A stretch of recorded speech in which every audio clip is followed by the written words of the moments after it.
तिवारी जी आदि महानुभावों ने एक संकेत किया कि पाश्चात्य जगत में चर्च और राजा संघर्षरत रहकर समाज को दिशाहीन कर चुके। हमारे यहाँ की सनातन प्रथा यह है कि व्यासपीठ, जिसके दुर्ग केंद्र के रूप में मठ मंदिरों की पहचान है,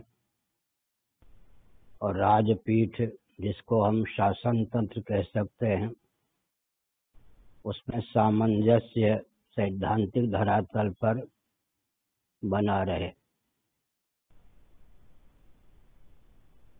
हजारों वर्षों के बाद कभी कभी विपरीत परिस्थिति भी आई, परंतु व्यासपीठ से संबद्ध मनीषियों ने शासन तंत्र के अपेक्षित शोधन का मार्ग प्रशस्त किया।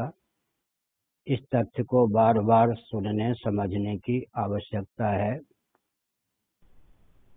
मैंने कई बार इस प्रकार की गोष्ठियों के माध्यम से कृतयुग से लेकर अब तक जो स्वस्थ क्रांति उद्भासित हुई है बृहद भारत में, उसका उल्लेख किया है। प्रसंगवश आज भी मैं उल्लेख कर रहा हूँ, सावधान। देवर्षि नारद का व्यक्तित्व पुराणों के अनुसार ऐसा रहा है कि वे व्यासपीठ और शासन तंत्र दोनों की आस्था के केंद्र रहे, और स्वस्थ क्रांति के उद्भासक के रूप में देवर्षि नारद की पहचान रही है। चाहे द्वापर के अंत तक कोई स्वस्थ क्रांति हुई हो, त्रेता में हुई हो, कृतयुग में हुई हो, देवर्षि नारद की भूमिका सर्वत्र मान्य है। उसको कलिकाल में भी क्रियान्वित करने की अपेक्षा है। हम जो व्यासपीठ से संबद्ध व्यक्ति हैं, मठ और मंदिरों को हम केंद्र मानते हैं, तो लक्ष्य ऐसा होना चाहिए कि स्वाभाविक रूप से दोनों में सामंजस्य सध सके। मैं उसके लिए एक संकेत करता हूँ।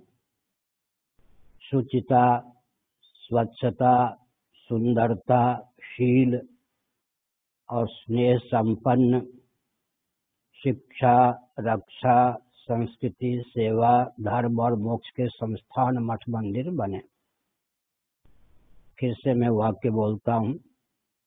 वेदादि शास्त्रों का गुरुओं की कृपा से मंथन करके इस वाक्य की संरचना की गई है। शुचिता, स्वच्छता, सुंदरता, शील और स्नेह संपन्न शिक्षा, रक्षा, संस्कृति, सेवा, धर्म और मोक्ष के संस्थान मठ मंदिर हों। राजनीति की स्वस्थ परिभाषा वैदिक वाङ्मय के अनुसार क्या हो सकती है, इस पर भी प्रकाश डालना उचित है। सुसंस्कृत, सुशिक्षित, सुरक्षित, संपन्न, सेवापरायण, स्वस्थ, सर्वहितप्रद व्यक्ति तथा समाज की संरचना। राजनीति का नाम महाभारत, मनुस्मृति आदि में राजधर्म है, दंड नीति है, अर्थ नीति है।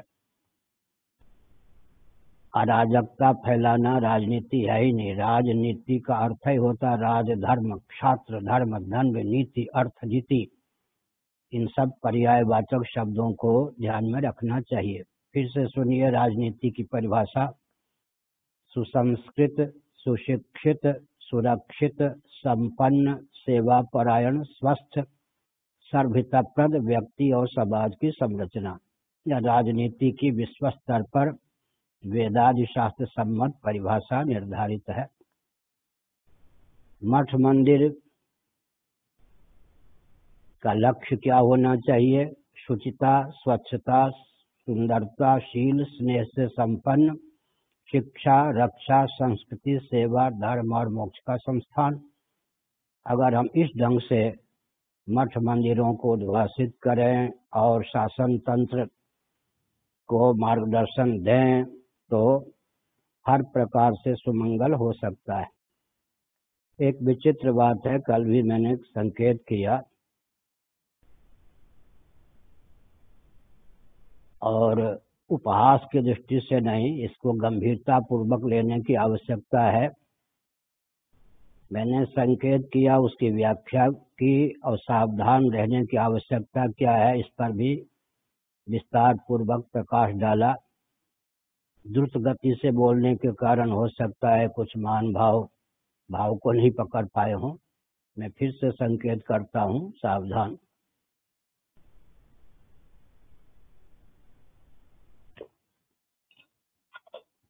समष्टि को पकड़ने पर, समझने पर, उससे एकीभूत होने पर, तादात्म्यपन्न होने पर जीवन में बल और वेग का संचार होता है।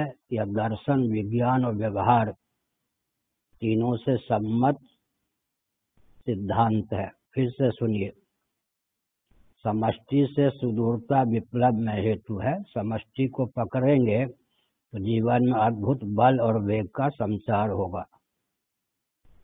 मांडूक्य उपनिषद के अनुसार हम बोले तो विश्व और वैश्वानर की, तेजस और हिरण्यगर्भ की, प्राज्ञ और ईश्वर की, तुरीय और ब्रह्म की एक रूपता का ज्ञान जिसके जीवन में है, वो चलता फिरता आत्मबम है।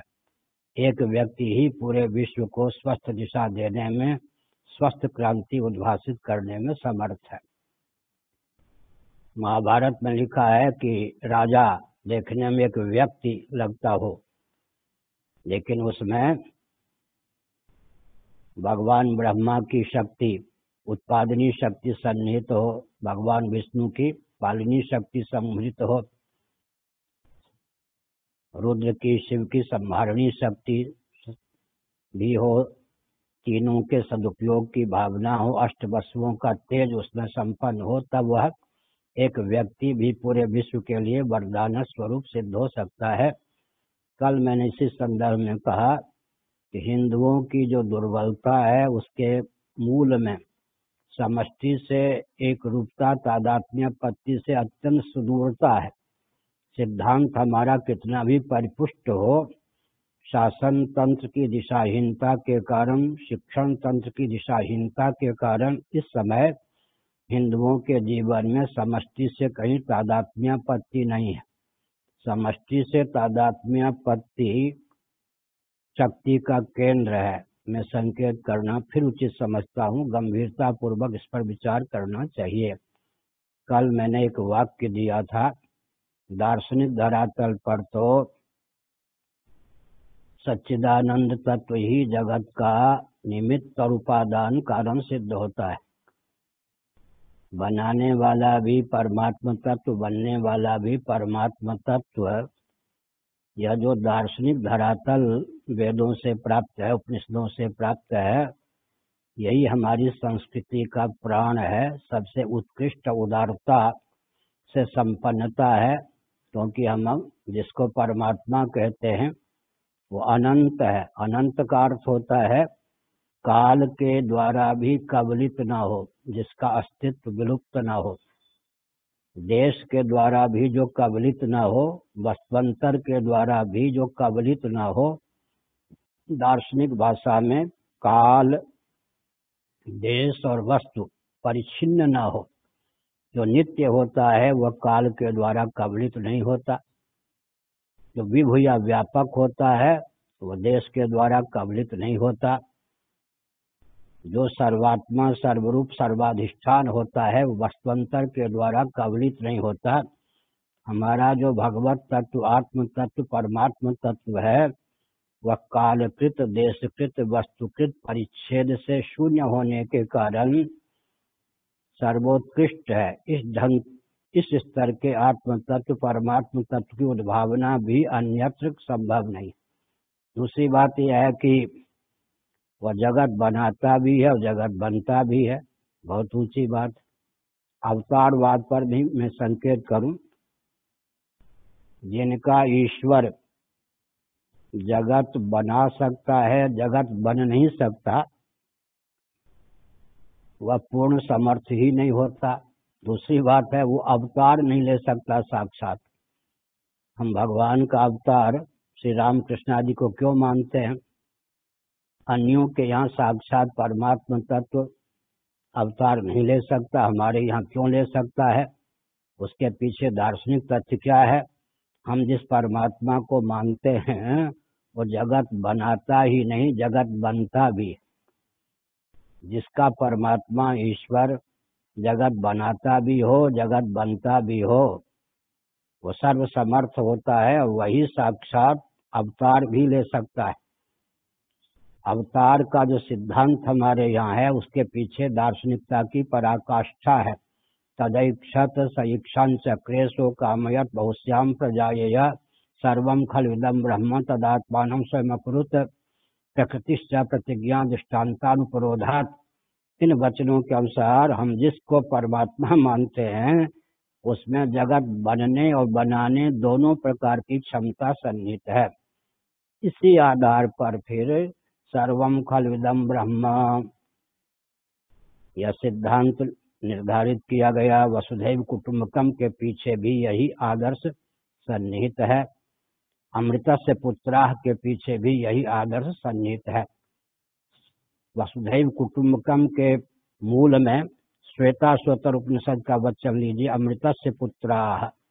कल मैंने कहा महोपनिषद के 6ठे अध्याय में उदार चरिता नान्तु वसुधैव कुटुंबकम यह वाक्य है।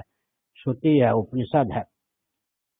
लेकिन वसुधैव कुटुंबकम की भावना परिपक्व कैसे होगी? अमृतस्य पुत्राः, हम सब के सब अमृत स्वरूप परमात्मा के पुत्र हैं।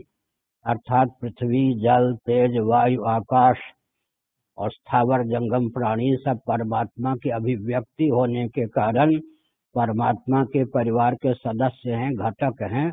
और साथ ही साथ अमृत स्वरूप परमात्मा की अभिव्यक्ति होने के कारण अमृत स्वरूप है। हमारा तत्वतः कभी नाश हो ही नहीं सकता। उसके मूल में फिर सर्वम खल्विदं ब्रह्म का आदर्श सन्निहित है। सिद्धांत तो प्रशस्त होना चाहिए और उस तक पहुंचने के लिए जीवन में क्रमिक सत्य सहिष्णुता भी अपेक्षित है। अब उदारता का कोई दुरुपयोग करता है इसलिए हम उदार होना छोड़ देंगे, यह तो नहीं कह सकते ना। दुरुपयोग कोई न करे इसके लिए सावधानी, हम स्वयं दुरुपयोग न करें, कोई दुरुपयोग न करे। लेकिन अब वैज्ञानिकों से कहा जाए कि matter is nothing but energy, कहना आप बंद कर दीजिए, तो कहेंगे भाई वस्तु स्थिति तो यह है, मैटर का पर्यवसान एनर्जी में है, पदार्थों में विविधता है, एनर्जी को लेकर, शक्ति को लेकर एकत्व है। फिर उससे भी आगे का सिद्धांत वेदांती कहेंगे energy is nothing but soul, soul is the super source of energy. कोई दुरुपयोग करता है तो हर जगह तो प्राइमरी की कक्षा में एमएससी के गणित या एमएससी की चर्चा नहीं की जाती, लेकिन वो प्रशस्त मार्ग तैयार किया जाता है। उच्च सिद्धांत तक पहुंचने के लिए हमारे यहाँ जो क्रमिक सोपान है उसका भी वर्णन होना चाहिए। अगर हम लक्ष्य से च्युत हो गए, क्योंकि अंततो गत्वा आत्मनः प्रतिकूलानि परेषां न समाचरेत्, यह पुराणों का वचन है। पद्म पुराण, अग्नि पुराण आदि का अनुशीलन करें। आत्मनः प्रतिकूलानि परेषां न समाचरेत्, सामान्य रीति से मानवोचित व्यवहार में शिथिलता न आवे, इसके लिए सबसे बढ़िया उपाय है। यह तो क्रिश्चियन तंत्र हो, कम्युनिस्ट तंत्र हो, मुस्लिम तंत्र हो, कोई भी मानने के लिए तैयार होगा। मैंने कई बार कहा कि जीव स्वतः सत्य का पक्षधर होता है, उसकी बुद्धि भी सत्य का पक्ष लेती है। बौद्धों के वाक्यों को मैंने उद्धृत किया था, क्या तत्व पक्षपातो ही स्वभावो धियम, तत्व का, सत्य का, तथ्य का पक्षधर होना जीव का स्वभाव है। इसलिए हम क्रम का भी वर्णन करते हैं और चरम सिद्धांत का भी वर्णन करते हैं। तो हमारी विशेषता यह है, उदारता के मूल में दार्शनिकता यह है कि हम जगत बनाने वाले भी भगवान को मानते हैं, जगत बनने वाले भी भगवान को मानते हैं। भगवत तत्व हमको ऐसा प्राप्त है जैसा भगवत तत्व अन्य विचारकों को, पंथाइयों को स्वप्न में भी सुलभ नहीं है। हमारे दर्शन की उत्कृष्टता के मूल में हमारा जो परमात्म तत्व, भगवत तत्व है, वो सच्चिदानंद स्वरूप है। मृत्यु, जड़ता, दुख से सर्वथा अतिक्रांत है। साथ ही साथ वह जगत बनता भी है, जगत बनाता भी है। मैं एक उदाहरण देता हूँ। स्वप्नावस्था में आत्म चैतन्य से अधिष्ठित अर्धनिद्रित मन ही पृथ्वी, पानी, प्रकाश, पवन, आकाश, दिक्, काल और स्थावर जंगम प्राणी के रूप में व्यक्त होता है। ये हमारी आपकी महिमा है। उपनिषदों के आधार पर स्वप्नावस्था में हमारे आपके जीवन में अद्भुत शक्ति का उद्रेक क्यों होता है? स्वप्नावस्था में हम मन के द्वार से, मनोद्वार से, मनोयोग से पृथ्वी भी बन जाते हैं, पानी भी बन जाते हैं, प्रकाश भी बन जाते हैं, पवन भी बन जाते हैं, आकाश भी बन जाते हैं। जितने स्थावर जंगम प्राणी हैं, सर्व रूपों में हम उल्लसित होते हैं। लेकिन वहाँ भी एक शरीर में हमारी अहमता ममता देखी जाती है, रहस्य बोध न होने के कारण। जागृत अवस्था में स्थूल शरीर और स्थूल प्रपंच को पकड़ के रखते हैं, अहमता ममता का विषय बनाते हैं। हमारे जीवन में त्याग की न्यूनता के कारण हमारी शक्ति कुंठित हो जाती है। स्वप्नावस्था में स्थूल शरीर और स्थूल प्रपंच से अतिक्रांत जीवन हमको प्राप्त होता है। हमारा मन आत्म चैतन्य से अधिष्ठित होकर इतना दिव्य हो जाता है कि स्वप्न प्रपंच बन जाता है, बना देता है। मनोयोग से हम स्वप्नावस्था में पृथ्वी, पानी, प्रकाश, पवन, आकाश, दिक्, काल, स्थावर जंगम इन सब के रूप में उद्भासित होते हैं। और गाढ़ी नींद की विशेषता क्या है? सूक्ष्म जगत की भी पहुंच गाढ़ी नींद में नहीं होती, इसलिए गाढ़ी नींद में दुख की पहुंच किसी तक नहीं हो सकती। कोई भी प्राणी क्यों न हो, जिसे गाढ़ी नींद या सुसुप्ति की प्राप्ति होती है, यह सार्वभौम सिद्धांत है कि गाढ़ी नींद में अहम की पहुंच न होने के कारण, अहमिच प्रसुप्ते, श्रीमद् भागवत के 11वां स्कंध, अहम की पहुंच न होने के कारण दुख की पहुंच भी नहीं है। ध्यान दीजिए, जहाँ तक अहम की पहुंच है वहीं तक दुख की पहुंच है। गाढ़ी नींद में अहम सो जाता है, आत्म तत्व विलुप्त नहीं होता। गाढ़ी नींद का साक्षी होकर आत्म तत्व शेष रहता है। अहम के सो जाने पर तिवारी जी, कोई भी क्यों न हो, 2 क्षणों के लिए भी कदाचित उसे गाढ़ी नींद की प्राप्ति हो जाए, मृत्यु का भय प्राप्त होगा क्या? नहीं हो सकता। गाढ़ी नींद में मृत्यु के भय की पहुंच नहीं है। सार्वभौम सिद्धांत है, कोई बनावटी बात तो नहीं है। सिद्धांत तो सिद्धांत है। और लीजिए, गाढ़ी नींद में सर्दी, गर्मी, भूख, प्यास, किसी द्वंद्व की प्राप्ति या व्याप्ति किसी को हो सकती है? चिड़िया ही क्यों ना हो, मनुष्यों में मुसलमान हो, क्रिश्चियन हो, कम्युनिस्ट हो, हिंदू हो, ब्राह्मण हो, क्षत्रिय हो, वैश्य हो, ये तो सार्वभौम सिद्धांत है। गाढ़ी नींद जब तक हमको आपको प्राप्त है, स्वप्न भी नहीं, गाढ़ी नींद जब तक प्राप्त है तब तक मृत्यु का भय हम तक नहीं पहुंच, मृत्यु के भय की हम तक पहुंच नहीं है। सर्दी, गर्मी, भूख, प्यास, किसी द्वंद्व की पहुंच हम तक नहीं है। एक बहुत विचित्र बात है। और दुख की पहुंच तो गाढ़ी नींद में संभव ही नहीं है। ध्यान देकर सुनिए, नैयायिक, वैशेषिक आदि मानते हैं जब जीव खर्राटे लेकर सोता है, मोटी भाषा में हम न तुम दफ्तर गुम, स्वप्न भी नहीं, मनोराज्य भी नहीं, मूर्छा भी नहीं और जागृत अवस्था भी नहीं, खर्राटे लेकर व्यक्ति सोता है। गाढ़ी नींद जितने क्षणों तक या घंटों तक जीव को प्राप्त होती है, एक सार्वभौम सिद्धांत है कि दुख की पहुंच उस जीव तक, हम आप तक नहीं होती। जब तक अहम उच्छलित है तभी तक दुख है, तभी तक सर्दी, गर्मी, भूख, प्यास इत्यादि द्वंद्वों की पहुंच है, तभी तक मृत्यु का भय है। गाढ़ी नींद में दुख की पहुंच नहीं है। लेकिन वेदांत क्या कहता है? एक कक्ष है, कमरा है, कल्पना कीजिए वहाँ अंधकार नहीं है, तो तिवारी जी प्रकाश का अस्तित्व मानेंगे ना? अगर प्रकाश की विद्यमानता ही न होती तो अंधकार का निवारण कैसे होता? अंधकार का न होना प्रकाश की सत्ता, विद्यमानता का द्योतक है या नहीं? सार्वभौम सिद्धांत है। मुस्लिम तंत्र, क्रिश्चियन तंत्र, कम्युनिस्ट तंत्र इस बात को मानते हैं। मैं इन तंत्रों का नाम क्यों लेता हूँ? उदारता के नाम पर दुर्बलता का परिचय देने के लिए नहीं, सत्य सहिष्णुता की क्रमिक अभिव्यक्ति। किसी को रहने दीजिए मुसलमान, किसी को क्रिश्चियन, किसी को कम्युनिस्ट, लेकिन एक बोलने की शैली शास्त्रों में तो थी, उसको हमने जीवन में ढाला है बहुत प्रयास करके। दर्शन, विज्ञान और व्यवहार तीनों में सामंजस्य साध कर बोलिए। डंडा लेकर के किसी को हिंदू बनाने का प्रयास मत कीजिए। दर्शन, विज्ञान, व्यवहार तीनों में सामंजस्य साध करके बोलिए। आखिर कोई भी जीव होगा सत्य का पक्षधर होगा ही। एक विशेषता है, उसका लाभ हमको उठाना चाहिए। सत्य का पक्षधर जीव होता ही है और उसकी बुद्धि भी सत्य का पक्ष लेती ही है। तत्व पक्षपातो ही स्वभावो धियाम। इसका अर्थ है कि अगर हम दर्शन, विज्ञान, व्यवहार तीनों में सामंजस्य साध करके बोलते हैं, लिखते हैं, तो पूरा विश्व, जितना मनुष्यों का तंत्र है, अपने आप को हिंदू उद्घोषित करे या न करे, हिंदुत्व के प्रति आस्थान्वित हुए बिना नहीं रह सकता। ध्यान गया? हिंदुत्व के प्रति, हिंदुओं के सिद्धांत के प्रति, दर्शन के प्रति, विज्ञान के प्रति, व्यवहार के प्रति अगर आस्थान्वित तो हो गया तो बाहर से मुसलमान कहता रहे, हमें क्या आपत्ति है, हृदय तो उसका मिल गया ना।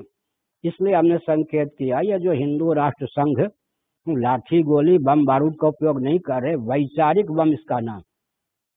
क्योंकि एक सिद्धांत है, हम जो भी बोल रहे हैं उसके पीछे दो सूत्र है। हमारी बात को पकड़ने में कठिनाई हो सकती है, लेकिन हम सूत्र दे देंगे तो झट से सूत्र की व्याख्या है। सूत्र दो ही हैं। पहला सूत्र क्या है?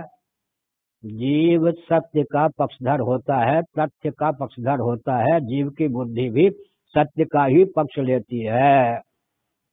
उदाहरण मैंने कई बार दिया। एक कुत्ते को आप रोटी का इतना सा टुकड़ा दे दो तिवारी जी, वो आपके सामने पूछ हिलाता हुआ, किलकारी मारता हुआ पाएगा। आपके चौके से 5 घी चुपड़ी रोटी लेकर चंपत हो जाए, आपके सामने नहीं पा सकेगा, क्योंकि उसका हृदय कहता है चोरी की हुई रोटियां रोटी का इतना टुकड़ा दे दें, वो आपके सामने किलकारी मारता हुआ, कृतज्ञता व्यक्त करता हुआ, पूछ हिलाता हुआ नाचेगा, पाएगा। लेकिन 5 घी चुपड़ी रोटी चौके से लेकर भाग जाए, आपके सामने नहीं पा सकता, क्योंकि उसने प्राप्त विवेक का अनादर किया है। उसका हृदय कहता है कि चोरी की हुई ये रोटियां हैं। इसका अर्थ क्या हुआ? जीव स्वभाव से सत्य का पक्षधर होता है। पूरे विश्व को सैद्धांतिक धरातल पर एक करने के लिए यह सिद्धांत। कोई भी कहे, दुर्योधन का भी कहना था ना, जानामि धर्मम नच में प्रवृत्ति। इसका अर्थ दुर्योधन भी सत्य को सत्य समझता था। सत्य को व्यवस्थित ढंग से दर्शन, विज्ञान, व्यवहार तीनों में सामंजस्य साध करके विश्व स्तर पर ख्यापित कीजिए। व्यावहारिक सत्य को पहले, पूरा विश्व हृदय से हिंदू हो जाएगा, हिंदुत्व का पक्षधर हो जाएगा, सत्य का पक्षधर हो जाएगा। कल भी मैंने कहा था, हम लोगों की विशेषता क्या है? हमारे सिद्धांत की विशेषता परमात्मा, प्रकृति और पंचभूत तीनों में तालमेल, सामंजस्य बैठा करके हमारे सारे क्या है सिद्धांत स्थापित है। इसलिए कोई इन सिद्धांतों की अवहेलना नहीं कर सकता, इनका निरादर नहीं कर सकता। करेगा तो फल उसी को मिलेगा। इसका अर्थ क्या है? हमारा जो सिद्धांत है परमात्मा, प्रकृति और पंचभूत तीनों में सामंजस्य साधकर है। इसलिए दार्शनिक तथ्य, वैज्ञानिक तथ्य और व्यावहारिक तथ्य में सामंजस्य है। अब तक मैंने यह कहा, उच्चारण और राजाओं का संघर्ष और जगह है। हमारे यहाँ की विशेषता क्या है? फिर से सुनिए। शुचिता, शुद्धता, स्वच्छता, सुंदरता, शील, स्नेह संपन्न, शिक्षा, रक्षा, संस्कृति, सेवा, धर्म, मोक्ष के संस्थान, मठ मंदिर हो, कौन आस्थान नहीं होगा? और जो राजनीति है हमारे यहाँ, वेदांत शास्त्रों का मंथन करके राजनीति का स्वरूप क्या होना चाहिए हमने व्यक्त किया। सुसंस्कृत, सुशिक्षित, नाम ब्राह्मण का नहीं लिया, ब्राह्मण तो डाल दिया गया या नहीं।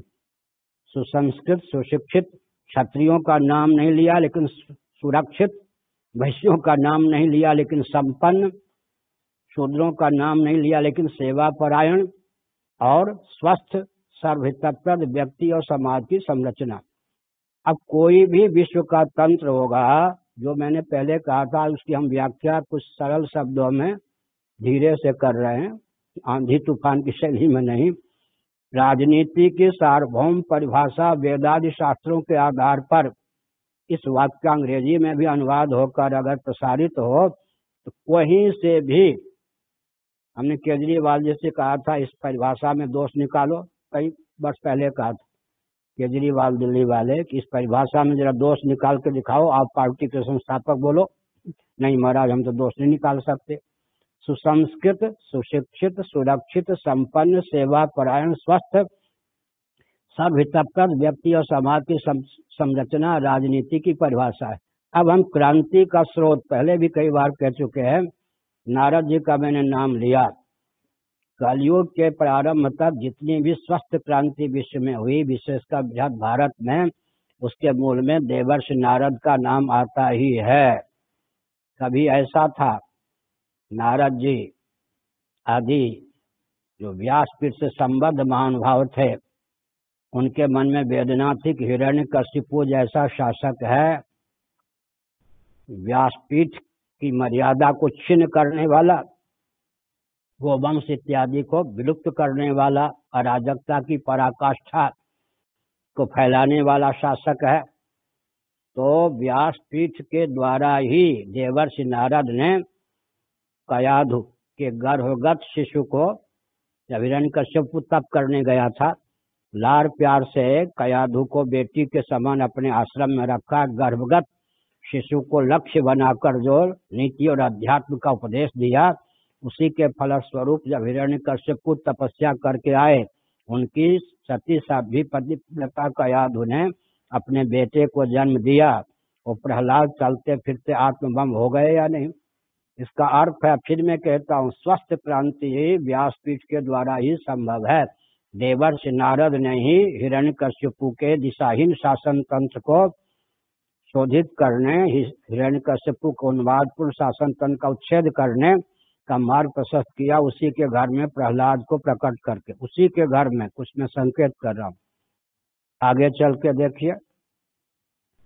भृगु जी ने श्रीमद् भागवत के अनुसार क्या किया, बेन के शासन का शोधन करना चाहा।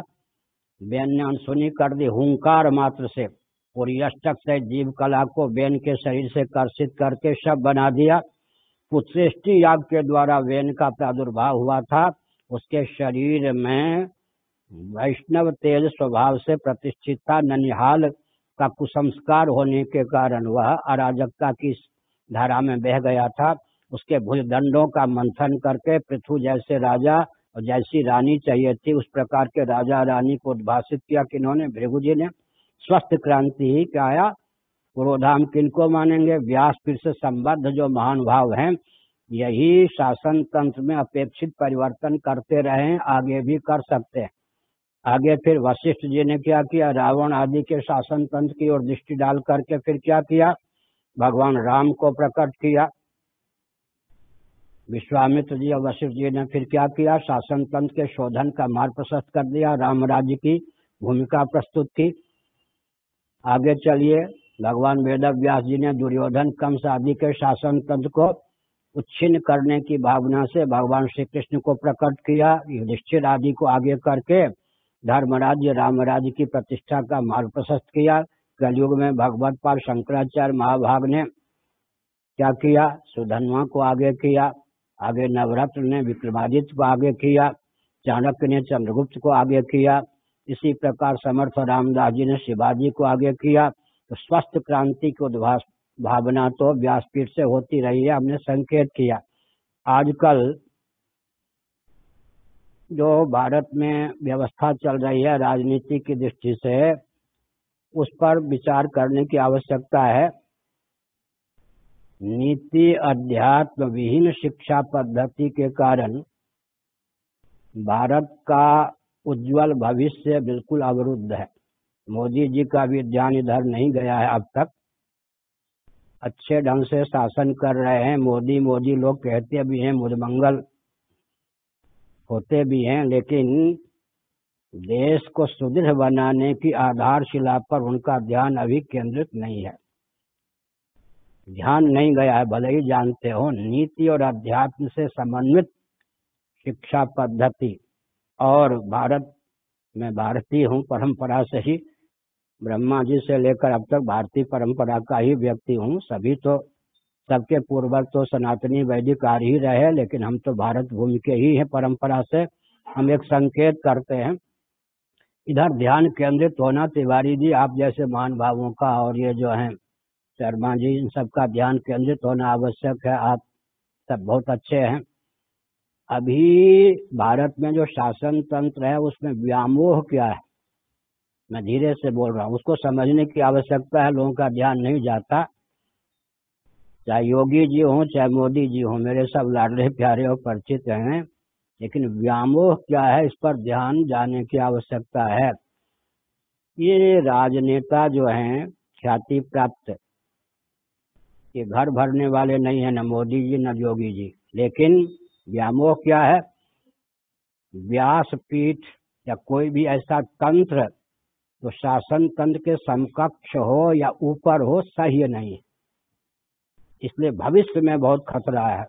ध्यान गया, शासन तंत्र के समकक्ष भी व्यासपीठ आचार्य पीठ के पुरोधा आ जाएं, यह भी सही नहीं है। ऊपर होने की बात तो छोड़ दीजिए, देवराज इंद्र शतक्रतु होते हैं, तेजस्वी होते हैं, वज्रपाणी होते हैं। इंद्र तो इंद्र ही हैं, सामान्य व्यक्ति इंद्र नहीं हो सकता है, लेकिन उनको देवगुरु बृहस्पति की अपेक्षा रहती है। किसी कारण से देवगुरु बृहस्पति अगर इंद्र की उपेक्षा कर देते हैं तो नीति कला विद्या में निपुण होते हुए भी देवराज इंद्र को मानसरोवर में छिप के दिन काटने पड़ते हैं, शासन नहीं चला पाते। देवराज इंद्र को बृहस्पति का महत्व मालूम, विरोचन आदि को शुक्राचार्य का महत्व मालूम। कदाचित किसी कारण शुक्राचार्य महाभाग का मार्गदर्शन विरोचन आदि को प्राप्त न हो तो क्या होता है, आंसू पोंछने वाला कोई नहीं रह जाता। मैं एक संकेत करता हूँ, आश्चर्य की बात है, श्रीमद् भागवत में पृथु जी भगवान विष्णु के ज्ञानावतार के रूप में अंकित किए गए हैं, लेकिन उन्होंने पुरोहित मार्गदर्शक गुरु के रूप में शुक्राचार्य को नियुक्त किया। इसका अर्थ है शुक्राचार्य असुरों के पक्षधर हैं, ये नहीं मानना चाहिए। अगर वो असुरों के ही पक्षधर होते हैं, असुरी वृत्ति से संपन्न होते हैं, तो कम से कम धर्मराज की प्रतिष्ठा करने वाले भगवान विष्णु के अंशावतार पृथु जी ने उनको गुरु के रूप में, मार्गदर्शक के रूप में, पुरोहित के रूप में प्रतिष्ठित क्यों कर किया होता। इसका अर्थ यह है कि शुक्राचार्य और बृहस्पति, मैं कुछ संकेत करना चाहता हूँ, कितना भी आप प्रयास कर लीजिए, नेतृत्व जो है परंपरा प्राप्त ब्राह्मण के हाथ में ही रहता। श्रोत्रिय ब्रह्मनिष्ठ शुक्राचार्य के बिना दैत्य आदि का काम बिल्कुल नहीं चलता। विरोचन इत्यादि कितने भी मेधावी हों, शक्तिशाली हों, शुक्राचार्य का नेतृत्व होना ही चाहिए। भगवान का यह संविधान है कि किसी भी तंत्र का, आश्रित तंत्र हो या दैवी तंत्र, नियमन नियंत्रण, उसको नियंत्रित करने की क्षमता श्रोत्रिय ब्रह्मनिष्ठ महानुभाव में ही संभव है, अन्य में नहीं। शुक्राचार्य की आवश्यकता उन लोगों को होती है, बृहस्पति की आवश्यकता उन लोगों को होती है। तो यहाँ पर भी चंद्रगुप्त जी को भी चाणक्य की आवश्यकता, शिवाजी को भी समर्थ रामदास की आवश्यकता होती है। मैंने एक संकेत किया, अभी व्यामोह यह है कि शासन तंत्र पे जो ख्याति प्राप्त, देश के शोषक न होकर पोषक, घर को भरने वाले न होकर देश के लिए 24 घंटे प्राय काम करने वाले महानुभाव हैं, विश्व स्तर पर जिनकी राजनीति में प्रतिष्ठा है, उनके हृदय में भी एक व्यामोह है कि शासन तंत्र के समकक्ष भी और कोई तंत्र नहीं रहेगा, इसके ऊपर तो रह ही नहीं सकता। इस व्यामोह के कारण भविष्य की दृष्टि से विचार करते हैं तो भारत के लिए विप्लवपूर्ण वातावरण प्रस्तुत हो सकता है। खुल करके ये लोग व्यासपीठ सुरक्षित रहे, ये बिल्कुल सहन नहीं कर सकते। व्यासपीठ का कोई पुरोधा शासन तंत्र के समकक्ष आ जाए ये भी नहीं स्वीकार कर सकते, और शासन तंत्र को मार्गदर्शन देने में समर्थ हो ये तो बिल्कुल नहीं स्वीकार कर सकते। तो हमने यह कहा कि अभी भले ही अच्छा शासन चल रहा हो, भविष्य की दृष्टि से हम विचार करें तो व्यासपीठ का उच्छेद है। इसका मतलब है शासन तंत्र के पुरोधा ही अपने आप को व्यासपीठ के पुरोधा भी मानने लगे हैं। अंतर्निहित जो ये दुर्बलता है वो राष्ट्र के लिए बहुत घातक है। आदित्यनाथ जोगी जी मेरे बहुत लाडले प्यारे हैं, लेकिन किसी भी मुख्यमंत्री ने साहस नहीं किया था कि अर्धकुंभ को पूर्ण कुंभ घोषित कर दे, विधानसभा से प्रस्ताव पारित करा के। धार्मिक क्षेत्र में सरासर हस्तक्षेप हुआ या नहीं, ध्यान गया आपका? जिनको हम आदर्श नेता मानते हैं, घर भरने वाले नहीं हैं, मेरे लाडले प्यारे हैं, लेकिन अर्ध कुंभ को पूर्ण कुंभ जब शंकराचार्य ने भी नहीं घोषित किया तो एक राजनेता विधानसभा में बहुमत के बल पर अर्ध कुंभ को पूर्ण कुंभ घोषित करवा दिया। सामाजिक तंत्र पर भी विचार कीजिए। अशोक सिंघल मेरे पास 70 बार आए थे अपने जीवन काल में, अब ना आवे तो अच्छा ही है। 70 बार मेरे पास आए थे, लेकिन उन्होंने क्या किया मालूम है? जहां जहां भाजपा की सरकार थी भारत में या भाजपा समर्थित सरकार थी भारत में, 2 नदियों का संगम हुआ, वहां कुंभ मनाना शुरू कर दिया। किसी शंकराचार्य जी ने अतिरिक्त कुंभ मनाना शुरू नहीं किया। इसका अर्थ क्या है? देखत के सामाजिक तंत्र और शासन तंत्र ने धार्मिक क्षेत्र में हस्तक्षेप करना प्रारंभ कर दिया। ध्यान गया आपको? अशोक सिंघल जी के समय विश्व हिंदू परिषद के मंच पर जो भी व्यक्ति आते थे, सूटेड बूटेड, कभी कर्ण सिंह बाद में अलग हुए हैं ना, पहले तो 60 वर्ष पहले की बात मैं कह रहा हूँ, 55 वर्ष पहले कर्ण सिंह जो डॉक्टर हैं मेरे परिचित हैं, एक बार मिले थे दिल्ली में। कर्ण सिंह सूटेड बूटेड टाई वाले को भी शंकराचार्य कहना शुरू कर दिया गया था। साक्षी जी को भी शंकराचार्य कहना शुरू कर दिया गया था।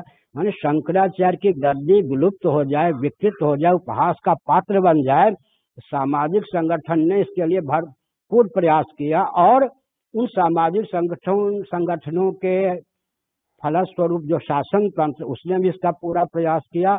यह जो अव्यवस्था चली है नेहरू जी के समय से, भारत साहब समाज की स्थापना करके नेहरू जी ने यह प्रयास किया कि जितने संत हैं, साधु हैं, वो खूब सुविधा लें शासन तंत्र से, उनके प्रचारक बन जाएं, कांग्रेस के प्रचारक बन जाएं। इसमें वो समर्थ भी रहे, गुलजारी लाल नंदा को आगे करके। गुलजारी लाल नंदा भी मेरे परिचित थे, अवस्था में बहुत छोटा था, लेकिन 60 वर्ष हो गए बाबा बेस में। हमने संकेत किया अभी जो धारा चल रही है नेहरू जी के समय से लेकर अब तक जो धारा है अंग्रेजों की चलाई हुई, उस पर थोड़ा विचार कीजिए।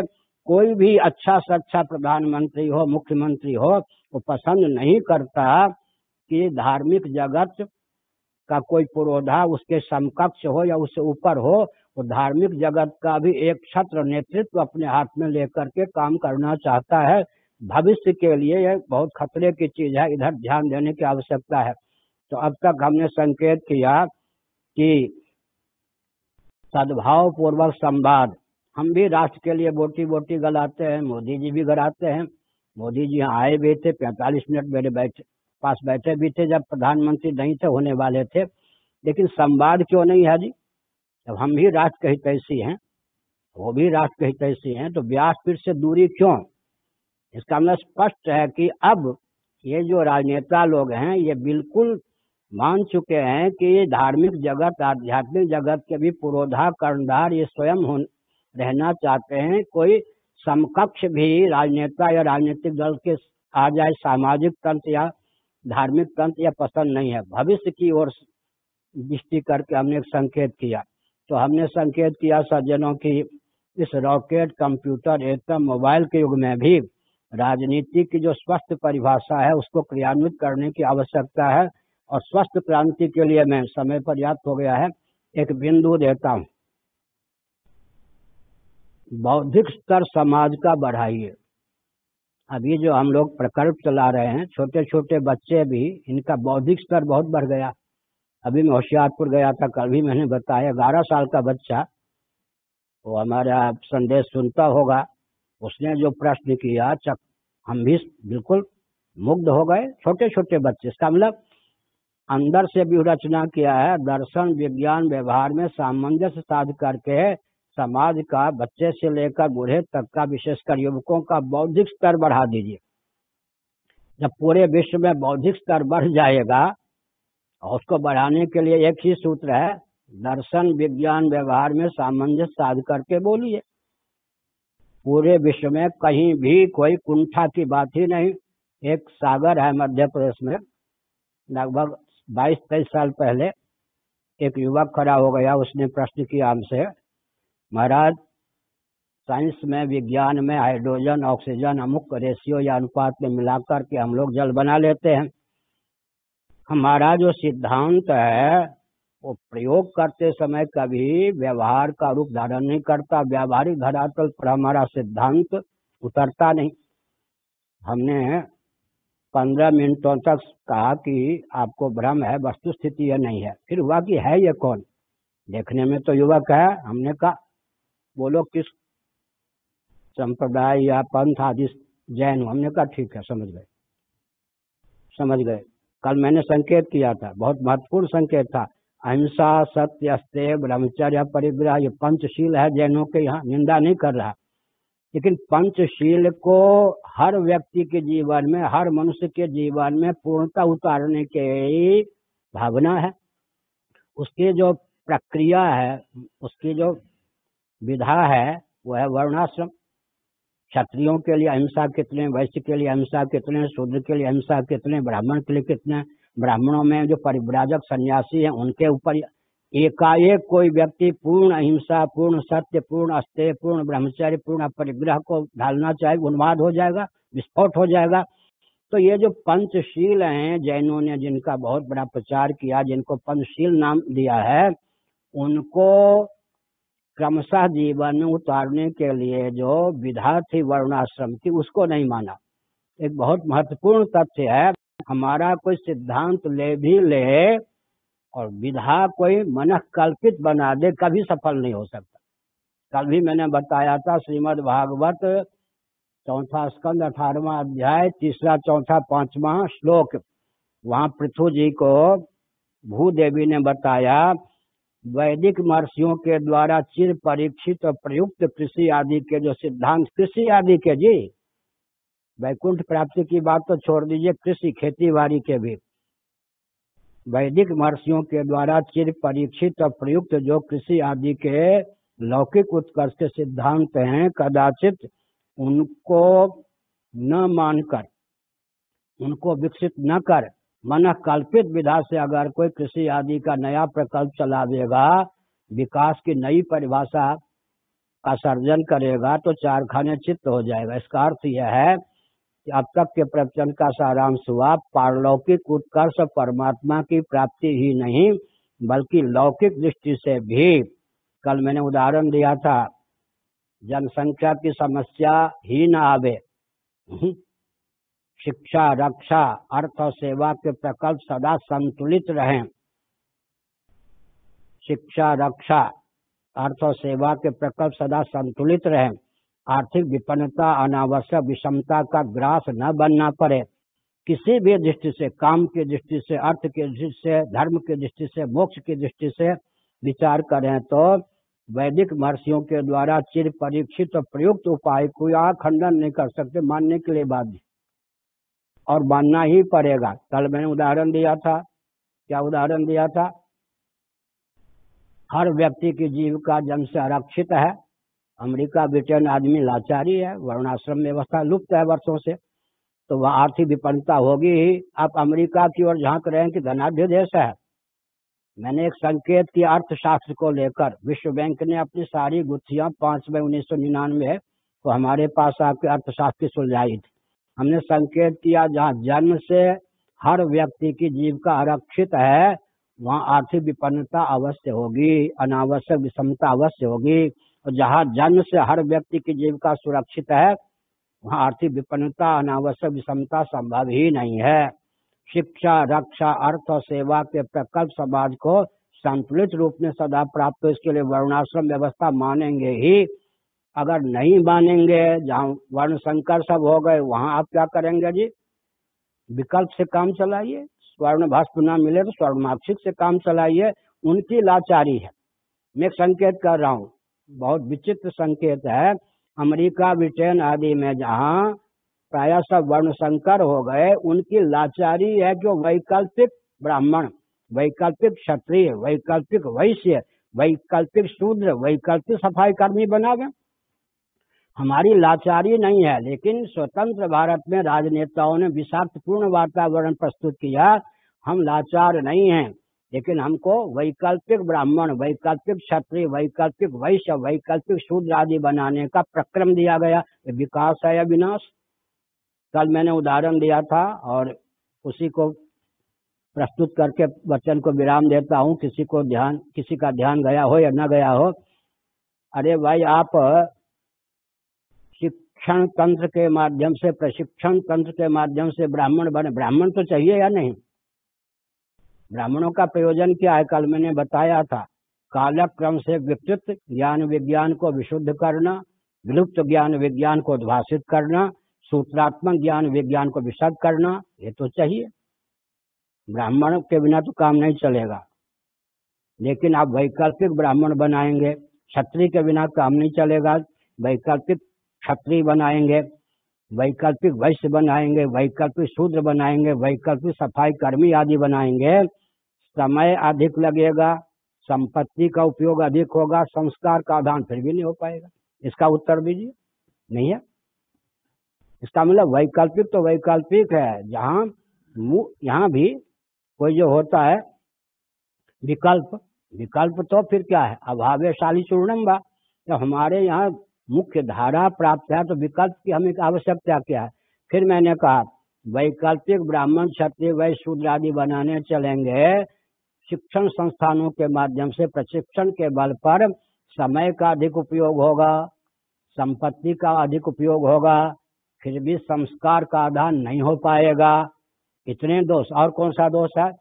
प्रथम, द्वितीय, तीसरी कक्षा में ही सारे व्यक्ति भर जाएंगे। अपनी ओर से कोई सेवा और स्वच्छता का विभाग अपने पास रखना नहीं चाहेगा। लाचारी में झक मार करके भले ही करना पड़े, इसका मतलब सारी व्यवस्था अस्त व्यस्त हो जाएगी। इसका अर्थ तो यह हुआ शिक्षा, रक्षा, अर्थ, सेवा, स्वच्छता आदि के प्रकल्प।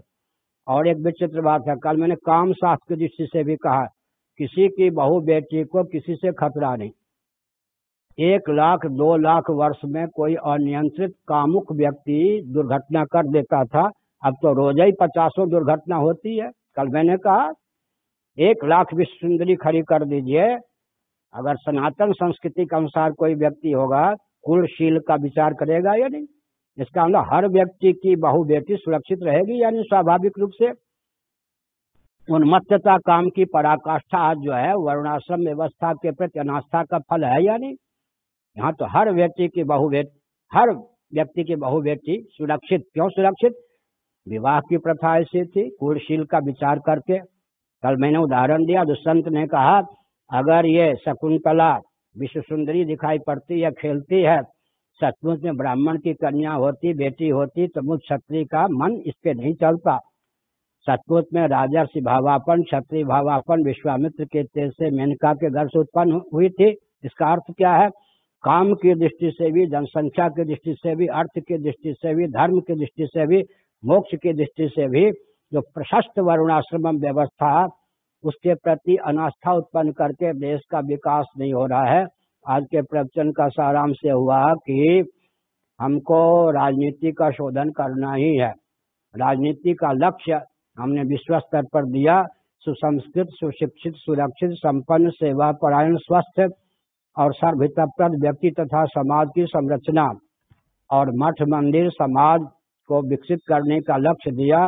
शुचिता, स्वच्छता, सुंदरता, शील और स्नेह संपन्न शिक्षा, रक्षा, संस्कृति, सेवा, धर्म और मोक्ष का संस्थान हो मठ मंदिर, सर्व सुमंगल हो सकता है। आगे शासन तंत्र हमारी संस्कृति के अनुरूप ना हो और हम अपने अस्तित्व आदर्श की रक्षा कर सकें, संभव नहीं है।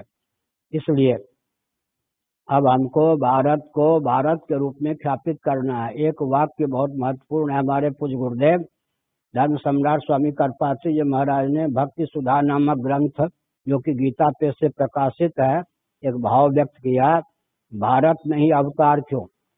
श्री रामकृष्ण आदि के रूप में भगवान विष्णु भारत में क्यों अवतीर्ण होते? भारत विश्व का हृदय, यहीं पर ये जो हमारा हृदय है, पुंडरीक माने कमल, पुंडरीकाकार रक्त मांस पिंड, पुंडरीका भगवान शंकराचार्य का शब्द है भाष्यों में, पुंडरीकाकार रक्त मांस पिंड में जो छिद्र है माने आकाश, आकाश तो सब जगह है, लेकिन शरीर में पुंडरीकाकार रक्त मांस पिंड में जो छिद्र सुशिर, उसमें जो आकाश है, उसमें क्षमता है कि वह अंतःकरण को, मन बुद्धि चित्त अहंकार को प्रकट कर दे, और अंतःकरण में क्षमता है कि परमात्मा को जीवात्मा के रूप में अभिव्यक्त कर दे।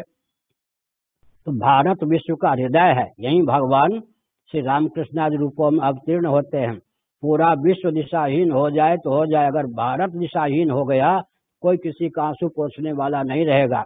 इसलिए भारत को भारत के रूप में उद्भाषित करने के लिए इस प्रकार की संगोष्ठी होनी चाहिए। प्रश्नोत्तर भी सद्भाव पूर्वक होना चाहिए। कोई आक्षेप करे कि आजकल वर्ण व्यवस्था को मानेंगे, प्राचीन अर्थ व्यवस्था को मानेंगे, ये सब मैंने केवल नाम ले लिया। भोजन, वस्त्र, आवास, शिक्षा, स्वास्थ्य, यातायात, उत्सव, त्योहार, रक्षा, सेवा, न्याय, विवाह, ये सब एक एक विषय पे चर्चा आप लोग कीजिए। भोजन विज्ञान, उसमें कृषि विज्ञान आ गया या नहीं? वस्त्र विज्ञान हमारा, आवास विज्ञान, एक दिन मैंने कहा था आवास कैसा होना चाहिए। गरुड़ पुराण के अनुसार जी, बरगद का पेड़ होता है ना, वट पेड़, गर्मी में उसकी छाया कैसी होती है? शीतल, और सर्दी में उष्ण। कुएं का जल होता है, गर्मी में क्या होगा? वो शीतल, और सर्दी के दिनों में उष्ण। माताओं का वक्षस्थल बाल गोपाल के पोषण के लिए कैसा होता है? गर्मी के दिनों में शीतल, गरुड़ पुराण, और सर्दी के दिनों में उष्ण। इसी प्रकार भवन कैसा बनना चाहिए? आजकल वास्तुशास्त्र वाले भी आखिर हमारे जो भवन विज्ञान था उसका अनुकरण करते या नहीं? तो हमने संकेत किया कि भोजन, वस्त्र, आवास, शिक्षा, स्वास्थ्य, यातायात। सुदामा जी शिव विद्यालय में पढ़ते थे जिसमें श्री कृष्ण। आजकल संभव है क्या? क्रिश्चियन हमारे ऊपर छा गए, इंग्लिश मीडियम के नाम पे सारा धन शिक्षण संस्थान के माध्यम से लूटा जा रहा है या नहीं भारत में? हमारे यहाँ उज्जैन की कथा है, श्री कृष्ण भी वहीं, बलराम भी यहीं, सुदामा भी वहीं जाके पढ़ने वाले थे या नहीं? शिक्षा की व्यवस्था ले लीजिए। इसका मतलब हर दृष्टि से सेमिनार का आयोजन हो, और बहुत सहृदयता पूर्वक। हमारी कोई ऐसी मान्यता शास्त्र सम्मत बताइए जो दर्शन, विज्ञान और व्यवहार तीनों दृष्टियों से अनुपयोगी हो।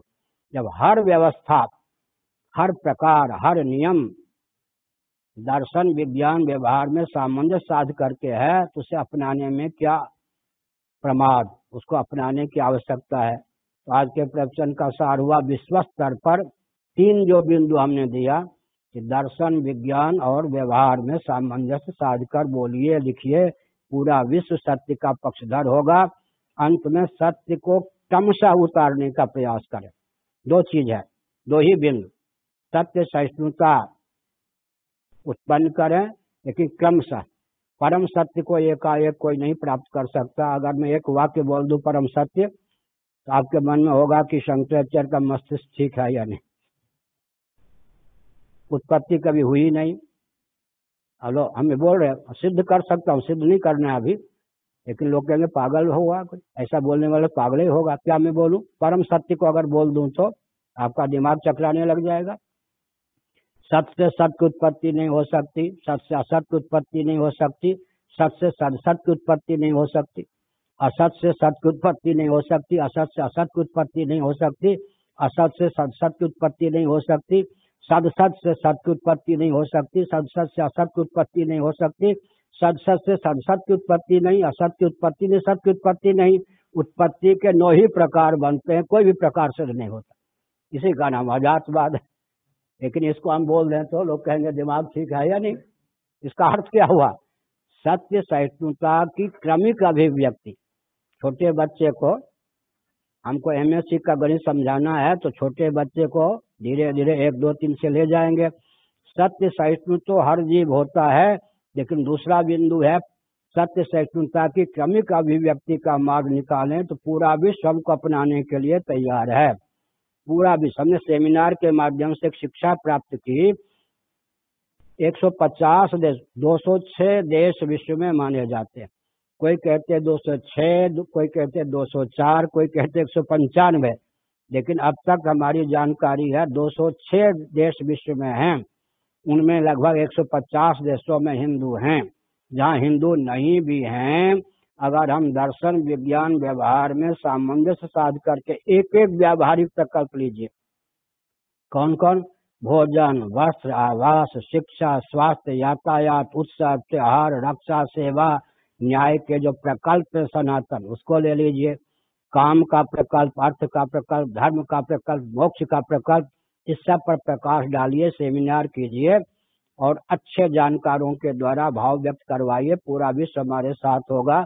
अपनी ओर से कोई क्रिश्चियन कहता रहे, अपने को मुसलमान कहता रहे, कम्युनिस्ट कहता रहे, कम से कम हमारे व्यक्ति जो भटक गए हैं, जैन, बौद्ध, सिख, अंत में जैन, बौद्ध, सिखों से मैं संकेत करता हूँ, अभी भी अवसर है, मैं संकेत कर रहा हूँ, भारतीय संविधान की 25वीं धारा सत्ता, लोलुपता, दूरदर्शिता के चपेट में आकर के जो विकृत कर दी गई, आप फिर से आवाज बुलंद कीजिए कि भारतीय संविधान की 25वीं धारा का अनुपालन हम करने के लिए तैयार हैं। तो जनसंख्या की दृष्टि से विश्व में हम दूसरे स्थान पर आ जाएंगे।